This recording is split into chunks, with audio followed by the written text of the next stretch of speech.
Fala, minha gente, tudo certo? Vamos nessa então falar sobre Grêmio? Pois é, nesse vídeo aqui te contar sobre a derrota por 2-1 para a equipe do Botafogo. Derrota esta que, no final das contas, coloca o Grêmio na zona do rebaixamento, com vários asteriscos. Rebaixamento que, nesse momento, não serve para muita coisa, tem jogos a menos que ainda precisam ser jogados, aquela história toda que nós precisamos pontuar. Mas sim, é uma situação incômoda e ruim. Mas a derrota, ela tem várias situações que eu imagino que a galera vai colocar. E o Grêmio não pode, na minha visão, se embasar por isso. Ah, porque vendeu o Cuiabano e aí tomou o gol do Cuiabano, olha só que erro. Ou alguém vai dizer, vendeu o jogo pra Cariacica, jogou no Espírito Santo e só por isso se ferrou.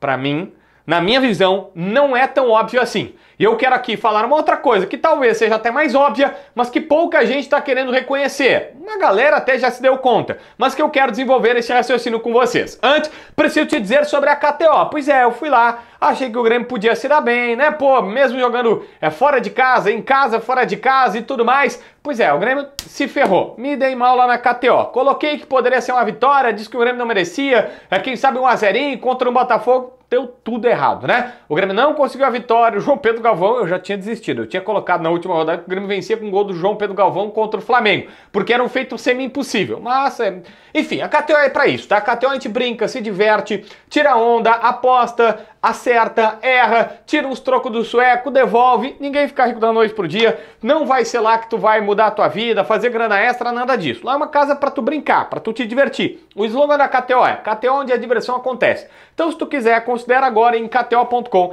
te registra com o código JBFilho, já ganha um bônus em cima do que tu colocar lá, tu coloca a tua grana e mais um bônus apenas colocando o meu nome, JBFilho lá no cadastro e automaticamente tu pode escolher. Pode ser futebol ou até basquete. Agora tem NBA aí que tá rolando, tu pode, quem sabe, se dar melhor, porque o Grêmio não tá nos ajudando, vamos combinar, né?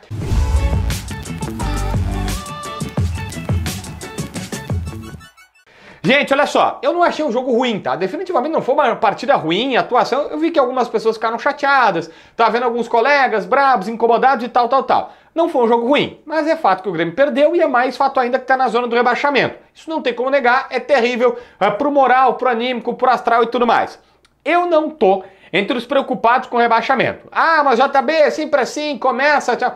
Cara, não vamos aqui achar que os anos que o Grêmio caiu tem a ver com esses, né? A gente vê que se cai dentro e fora de campo. Não há nenhum indicativo neste momento de problemas dentro e fora de campo. Eu não acho que esse é o problema. Para mim, é óbvio que tem a sequência de jogos, a situação... Não acho que o Grêmio vai ir pro título do Brasileirão, mas também não creio que cair seja a situação. Bom, dentro de campo, Gustavinho foi de longe. Ah, o Renato preservou os jogadores, o Renato fez mudanças. Tem muito o que fazer, né? Vamos combinar que não há o que fazer milagre neste momento, ainda mais com o Clássico Grenal que se avizinha aqui. Vamos lá, todo mundo vai tentar vencer esse Clássico Grenal, que pelo jeito é o que vai sobrar para a dupla Grenal do Brasileirão e quem sabe sonhar com alguma Copa em algum dos dois. O Gustavinho foi de longe o melhor. Talvez a grande notícia do dia foi Gustavo Nunes. Cara, ele jogou lembrando o começo das partidas dele. O gol foi foi o mais importante, mas o menos, vamos dizer assim, menos legal, menos difícil que ele fez, tá? Porque o gol, chegou lá, fez gol, obviamente que é o mais importante, que vai ficar pra história, mas assim, velho, ele lembrou aquele ponta veloz, que dava, que tinha drible, que passava, que finalizava, que chegava, lembrando Cebolinha, lembrando PP, e o começo dele, os primeiros jogos, ele tinha dado uma queda, oscilada normal para jogadores da idade dele, mas dessa vez ele reacendeu, e isso pra mim, obviamente, é de novo uma boa notícia, quem sabe a reascensão do Gustavinho, que eu confesso, não entendo por que o Renato... Ou entendo porque é uma prática usual no Grêmio, principalmente com o Renato, os cascudos, como a gente sempre fala. Mas assim, bastou o Soteldo voltar, tá minimamente, cicatrizou o músculo dele, já voltou na vaga do Gustavinho, sendo que ele estava, ou merecia pra mim uma continuidade. Mas tudo bem, ele voltou, foi pro banco, aí teve algumas partidas um tanto quanto normais, voltou, contra o Estudiantes ele decide, junto com o Nathan Fernandes, mas principalmente ele, e aí automaticamente agora, de novo, faz um nível de atuação muito bom, não só pelo gol. Gostei do Cristaldo, tá? Achei o Cristaldo muito interessante, com jogadas boas, Toda jogada boa do Grêmio tinha o Cristaldo, seja no próprio gol, que é ele que dá o primeiro chute na bola, seja o cabeceio que o John pega, seja o escanteio que ele cobra na cabeça do Gustavo Martins. Então todo lance insinuante tinha o Cristaldo. Na minha cabeça, eu mudei muito o conceito dele quando eu não vejo ele como um armador, um distribuidor, um pifador de jogadas, porque não é necessariamente aquele meia clássico a la Riquelme argentino, já que a gente tá falando de um argentino destro, né? Não era esse cara, mas ele me entrega, ou me entregou lances que eu gostei e achei que eram bons. Mas aqui a gente tem que começar também pelas coisas negativas, porque obviamente nós meio que paramos por aí de algumas coisas positivas do Grêmio. Por exemplo, Theo John deu ao Botafogo pontos. E quando tu tem um grande goleiro que faz defesas, pelo menos uma defesa impressionante salvando, aí a outra também contou com a participação do Júnior Santos, que marcou gol e salvou outro gol, mas assim, ter o cara diferenciado no gol te dá pontos. A gente já viu isso inúmeras vezes com o Groi, com o Derlei, na história do Grêmio, isso sempre foi assim. Pois é, o Grêmio, nós nem sabemos qual é o goleiro titular do Grêmio. Eu não tô aqui fazendo uma crítica pro Kaique que jogou, ou pro Marquezinho, ou pro Rafael. Absolutamente não é uma crítica a eles. É só para dizer, o John um goleiraço, quando precisou, o John garantiu pontos, porque poderia tranquilamente, não fosse milagres dele, sair, ou pelo menos o milagre dele, sair um empatezinho gremista nesse jogo lá no Espírito Santo. Então, obviamente que faz diferença. Mas aqui nós também temos que falar sobre o centroavante. O João Pedro Galvão, ele é chovendo molhado. Não deu conta do recado.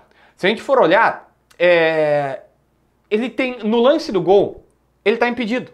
E no lance do gol, ele quase anula o que foi o gol do Gustavinho.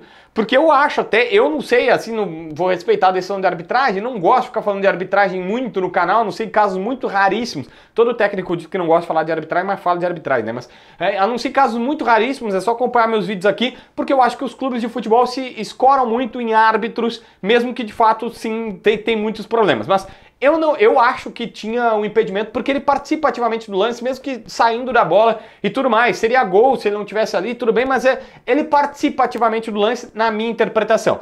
Mas já notou que o cara tá sempre tem um problema, tem um lance. Tem um lance que é um cruzamento e ele parece um zagueiro cabeceando a bola para escanteio. Cara, os zagueiros do Grêmio não fariam aquele lance que o João Pedro Galvão fez. E agora tá numa situação, eu já fiz um vídeo aqui no canal, mudei, disse, ó, eu não gosto, eu normalmente dou informação, hoje nesse vídeo eu vou dar opinião, porque pra mim, eu colocaria dois atacantes. Eu faria Pavon de um lado, que eu acho até que jogou razoável, mas adiantaria o Pavon e nesse caso o Gustavinho. Quando voltar o Soteldo, Gustavinho e o Soteldo, e o Pavon aqui. Enquanto não tiver o Diego Costa, eu jogaria assim. Enquanto não contratarem um centroavante, eu jogaria assim. Tá ficando ruim pro João Pedro essa situação.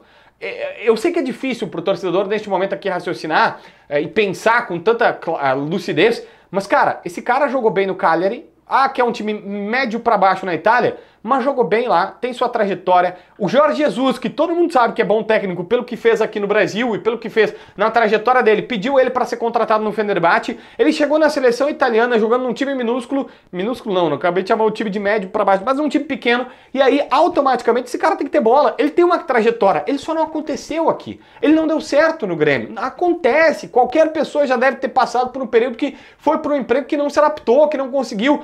O melhor nesse caso, sem sombra de dúvidas, segue tua vida, parceiro. Segue tua vida. Segue tua vida. E o Grêmio tá insistindo com isso. O Grêmio tá insistindo com o jogador, agora a gente descobriu que o contrato dele não é até o final de junho, é até o final de julho. E aí o Grêmio fica nessa situação, ao invés do Renato tentar uma outra situação, um outro jeito de jogar. E aqui eu pego o seguinte, tem mais um cara que falhou. Tem mais um cara que falhou, que é o Jeromel. O Jeromel tem 38 anos, vários momentos é verdade que jogou. Ele joga pouco, mas quando joga dá conta do recado. Mas eu preciso fazer um adendo aqui, o Jeromel falhou. A derrota do Grêmio passa por uma falha do Jeromel. Que é duro dizer isso, é ruim, é quase que, eu diria que, sei lá, a frase Jeromel errou deve ter em, sei lá, 10 anos de carreira do Jeromel no Grêmio, 10 vezes sendo feitas. Ele falha uma vez no ano e olha lá. Mas ele falhou. E aí a gente vai botar nos 38 anos ou em qualquer situação e tal, mas o fato é, a gente, na minha visão, vai ler muitas coisas equivocadas dessa derrota. Que é, por exemplo, assim, ó. A lei do ex funcionou. O Cuiabano jogou. Gente, vamos lá. Se o Cuiabano tivesse no elenco hoje, ele não ia jogar. O cuiabano não iria jogar. E eu não vou criticar. Muita gente agora vai dizer, a diretoria do Grêmio pegou e mandou o cuiabano embora. Cara, o Grêmio vendeu um terceiro reserva do Grêmio que o treinador botava de ponta esquerda, ponta direita, não queria ele como titular e os caras receberam uma proposta de 8 milhões de reais para liberá-lo. Eu acho ele muito bom jogador, mas claramente o treinador não. Então muita gente agora vai olhar e vai dizer assim, é a idade do Jeromel. Ah, mas é o cuiabano que devia estar aqui. Cara, não é um erro ter liberado o cuiabano. Eu e você, eu acho que se nós fôssemos dirigentes e víssemos que o treinador no dia a dia não gosta do cara, libera. Outra coisa, uma galera agora vai falar sobre o estádio em Cariacica. Uma galera vai dizer, pô, mas também foi jogar em Espírito Santo. Gente, perdeu pro Bragantino. Perdeu pro Bragantino em casa. Perdeu pro Estudiantes em casa. Não é a culpa da torcida. Mais do que isso, o Grêmio não perdeu porque estava jogando no Espírito Santo e tinha mais torcedores do Botafogo. Cara, não é, absolutamente não é por isso, mas não é por isso mesmo. A culpa não é do estádio, a culpa não é da venda do cuiabano, a culpa é, por erros estratégicos do treinador, quando coloca um JP Galvão e não muda, e também por erros do elenco. O problema do Grêmio é ter um time, não ter um banco. Quando o Grêmio tá com um time e estica a corda, as coisas acontecem. Quando o Grêmio precisa usar seu banco de reservas, acabou. Porque precisou de centroavante, tu não tem. Quando tu não tem o meia, é um Deus nos acuda. Tanto que a gente se engana em vários momentos da minha visão, porque, não, mas é claro que o Cristaldo é meia armador, tu tira o Cristaldo, acabou o meio campo. É que é o ruim comigo, pior semigo. Tu não tem ninguém minimamente melhor. Se tu tem um armador, na minha visão, tá? Se tu tem um Douglas, camisa 10, e bota o Cristaldo mais à frente, o Cristaldo chove de fazer gol. O Douglas, o Cristaldo e o Diego Costa nesse time do Grêmio seria uma maravilha, porque o Grêmio teria dois, um meio atacante, um centroavante e um meio armador lá atrás. Então assim, é óbvio, mas piora com o Cristaldo, perde o meio campo, porque daí tu não tem nem isso. Então o problema do Grêmio pra mim não é Cariacica.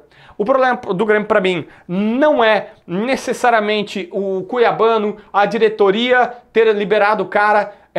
Primeiro, as escolhas do treinador, que insiste com os jogadores que deram errado, e segundo, o elenco, que aí isso depõe contra o treinador, mas a outra parte não tem o que fazer, porque é a diretoria que tá rateando. É um elenco. O Grêmio tem time, mas o Grêmio não tem banco. E aí, soma essa situação que nós estamos vivendo, não tem o que fazer. Se tu não tem banco, tu não vai competir. E aí, tu é derrotado por um Botafogo desse jeito que foi. Inscreve no canal, assina a notificação, deixa teu like, comenta aqui embaixo para ver mais vídeos.